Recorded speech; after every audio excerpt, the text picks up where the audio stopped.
Welcome to the Deep Dive. We're here to unpack complex ideas, break them down, and make them genuinely useful for you. Today, we're plunging into something many of us are probably feeling, technostress. That persistent hum of anxiety, maybe overwhelm, often driven by the relentless pace of tech acceleration, especially with AI lately. That's absolutely right. And we've gathered some really fascinating sources for this deep dive. They help us understand not just what technostress is, but maybe why we feel it, how it impacts us, and even some, frankly, pretty radical ideas for navigating this AI-defined future. Our mission today is really to pull out the key insights from all this material and help you see what's actually going on beneath the headlines. Okay, let's unpack that. So as we were going through the research, one thing that kept popping up, especially in the public discussion around AI, was this sense of, paranoia. The material suggests it's not just some fringe idea, it's kind of deeply embedded in how we talk about these new technologies. Yeah, what's really fascinating there is how this paranoid style, it's a concept originally from, I think, American cultural studies, how it just keeps finding a new villain. Historically, the research points out it might have been, say, fear of the Catholic Church back in the 1800s, or maybe groups like the Masons. Today, that same pattern, that same structure of fear and suspicion, it's just being mapped directly onto generative AI. It's like a reusable template for anxiety. So when we talk about being scared of AI, what are we actually afraid of? Is it, a logical concern, or is it something deeper, more primal maybe? Well, the documents we looked at, they highlight these specific anxieties, things like being existentially threatened or being outsmarted. And it's often described as this nebulous machinic enemy.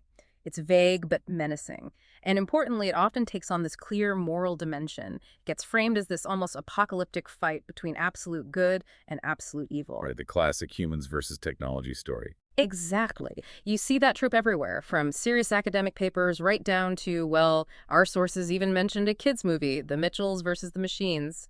There, the fear is basically about an uncontrollable AI monster messing up our nice, controllable human world. It taps into a really deep narrative, doesn't it? And the research even used AI to analyze these fears, asking ChatGPT about news articles. What did that turn up? Yeah, that was a pretty novel approach, actually. It basically showed how deep these fears run, right across the political spectrum. The specific worries might shift a bit, but the underlying anxiety is there. And, look at the title of one of our main sources. It connects mental health in the era of artificial intelligence straight to technostress, and its, quote, perceived impact on anxiety and depressive disorders. So this isn't just like sci-fi worries about killer robots. Not at all. It's about real psychological burdens, real emotional weight that people are feeling right now. The threat feels very personal, not just abstract or existential. Okay, but beyond the sort of immediate AI takeover headlines, our sources dive into something maybe more subtle, but potentially more profound. This impact of technological acceleration on, everything. Our societies, our individual well-being. This is where it got really interesting for me. Yeah, if you connect the dots to the bigger picture, it really comes down to a fundamental shift in labor, in the nature of work itself. The material we read argues pretty strongly that AI isn't just enhancing human skills, like, say, a better tool might. It's increasingly displacing human capability altogether. So what gets reported often as just, productivity improvements for a company, well, the sources suggest you can actually calculate that differently. You can see it as the cost of human labor eliminated minus the cost of the machine plus its maintenance. Wow. It forces you to see value in a way that, often pushes the human element aside. That is a stark, almost chilling way to frame it. So, okay, beyond the company balance sheet, what does that mean for us, for people? What are the human costs? Well, that raises huge questions about purpose, doesn't it? About self-worth. When the things that traditionally gave people a sense of value, like, having a skill, providing for your family, contributing something meaningful through work, when those domains start feeling like places where humans are just inferior, or maybe becoming obsolete compared to AI. Yeah. The psychological fallout can be massive. Our sources point to things like potentially epidemic levels of depression, addiction, social withdrawal, and even, quite surprisingly, things like lower fertility rates. Really? Yeah. Lower fertility, how does that connect? Well, one paper we looked at noted this baby bust phenomenon during economic recessions. People feel insecure, so they postpone having kids. The argument is that even the anticipation of AI-driven displacement, just that background hum of economic anxiety, could trigger stress responses that affect those deeply personal decisions about family. It's like a subconscious reaction to feeling unstable. And globalization makes this all worse, magnifies it somehow. Absolutely. The research really highlights how globalization makes us deeply dependent on these vast integrated tech systems for everything: food, energy, healthcare.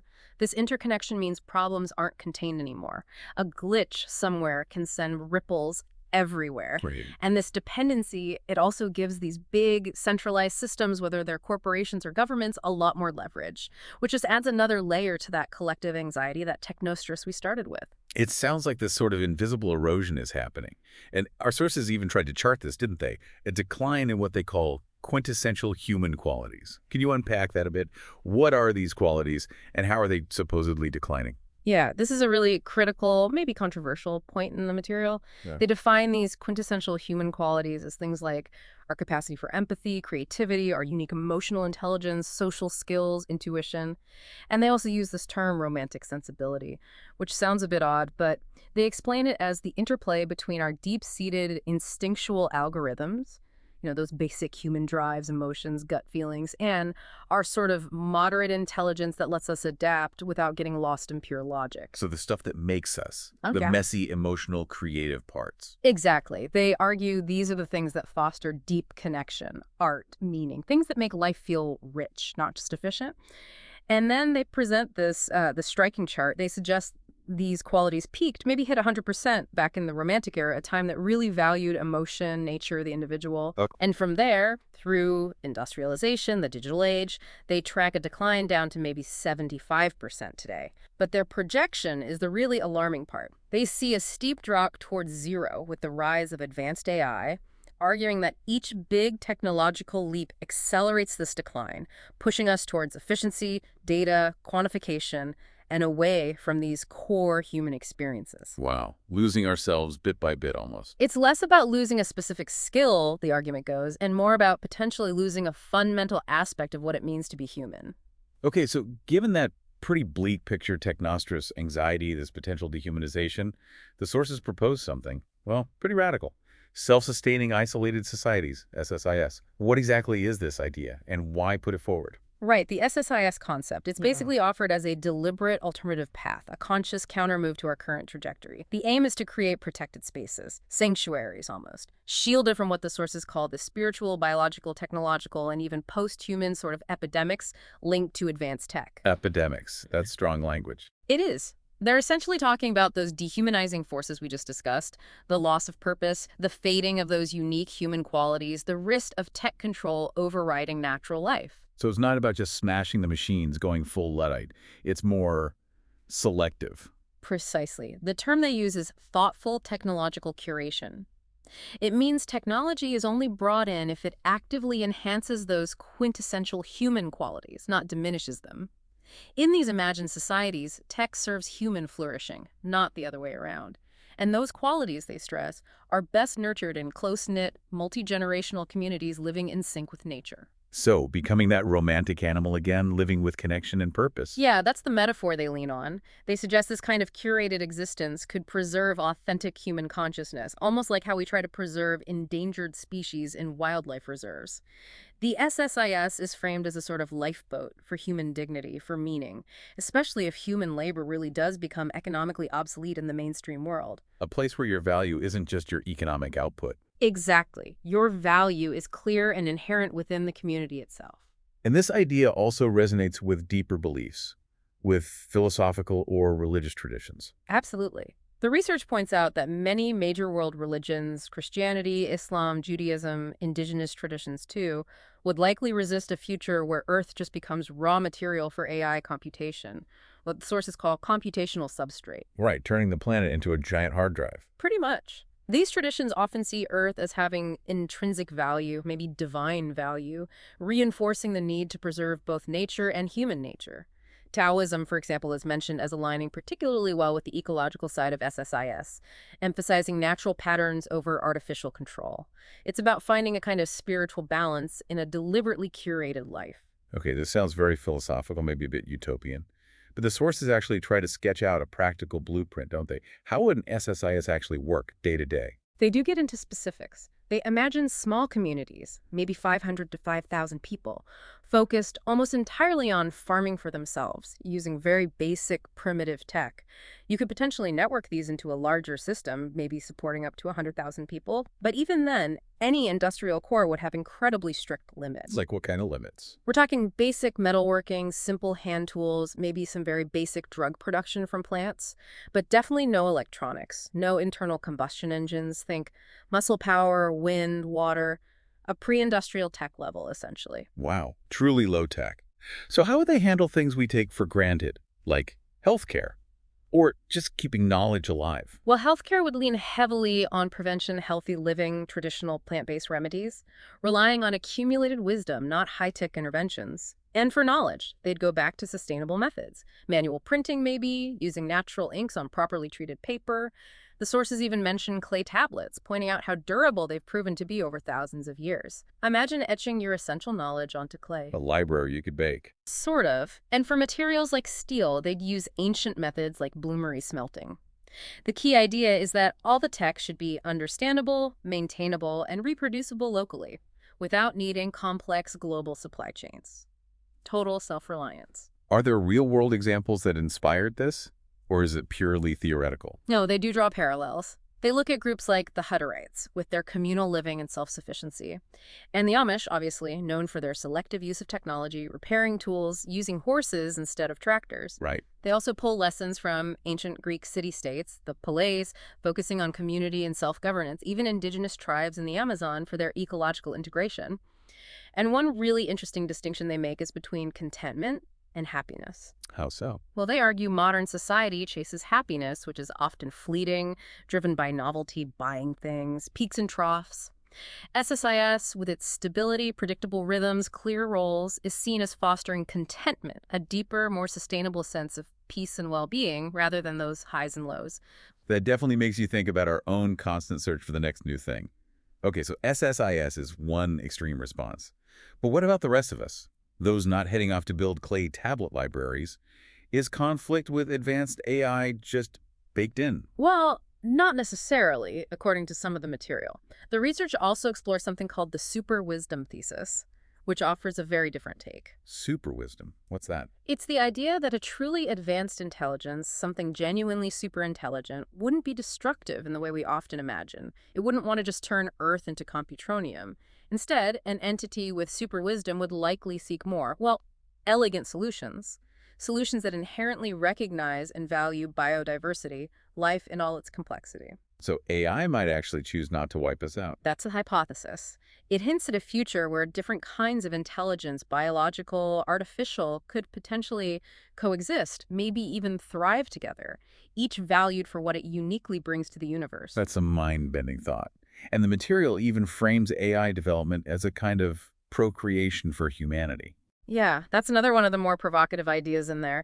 The argument is that creating artificial superintelligence, ASI, could be seen as the latest expression of this ancient human drive to create life, to make something beyond ourselves.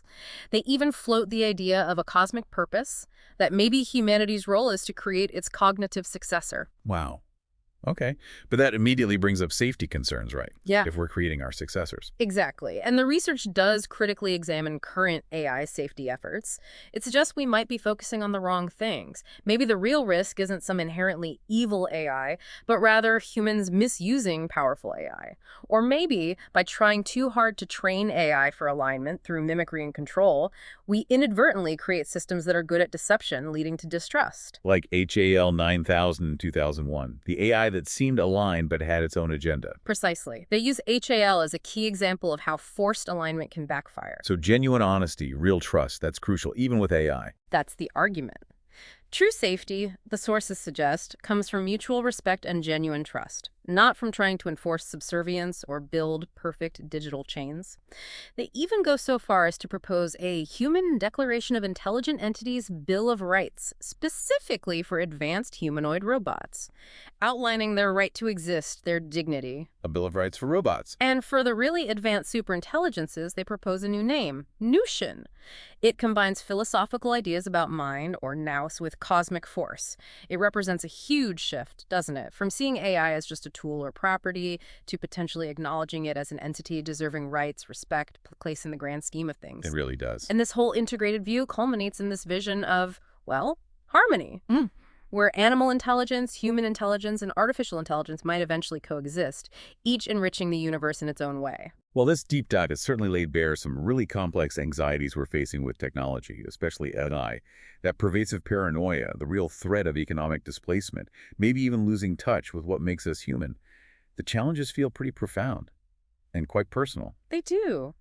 And yet what's also profound, I think, is the human ability to imagine such different paths forward. Like those self-sustaining, isolated societies.